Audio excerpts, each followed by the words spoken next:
Russian Navy new Leader-class nuclear-powered destroyers. There have been media reports that the Russian government dropped the future Project 23,560 Leader destroyer from its 2025 state armament program.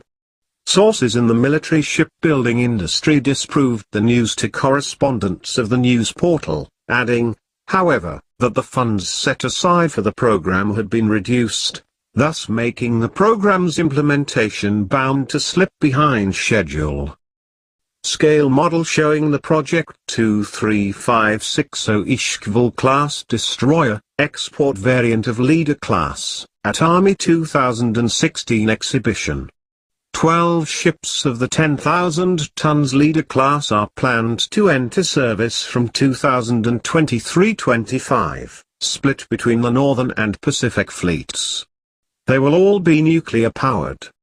They will be fitted with the ABM-capable S-500 SAM and calibre SSN-27 cruise missile. The information about when the construction work will begin will be available after the engineering design of the ship is worked out, Ponomarev said. The United Shipbuilding Corporation has all the potential to build several ships of this type simultaneously, he added.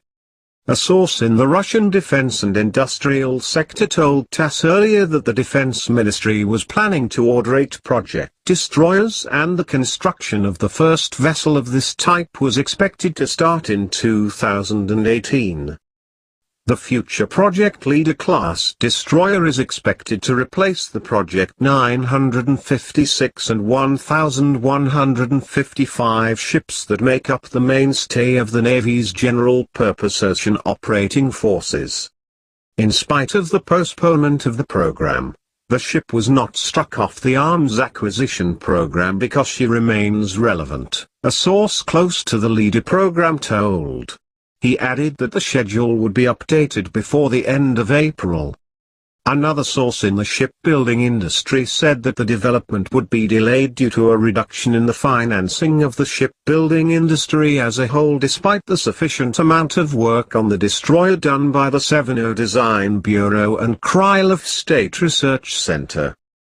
We continue our work, but its outcome is directly hinged on the funding. You cannot do much if you pay out of pocket, he explained. As for a ship as big and complex as a destroyer, essentially, a new generation cruiser in terms of technology and dimensions, the deadline usually slips behind schedule, Prokhotebin remarked. This is true for everybody, be it Russia or the United States. The latest U.S. aircraft carrier, which keeps on slipping, is a good case in point. I would not say that it is no drama at all, but this is life. I do not think the program will be delayed much, but if it is, the less, the better. Asked about the construction time frame, Ilya Kramnik noted the problems facing industry as a whole. Unfortunately, our shipbuilding is not in good shape. Everything will depend on what shipyard lands the order and how the latter will be financed, so that we avoid a 10-11 year-long delivery delay. I mean the lead ship. The construction of production standard ones will take 4 to 5 years. Both experts were cagey about the financing of the program. It depends on various considerations, for example whether there will be money allocated for research and operation or not, so on, so forth, Prokhotebin said. The Project 23,560 Leader-class destroyer is expected to replace the Project 900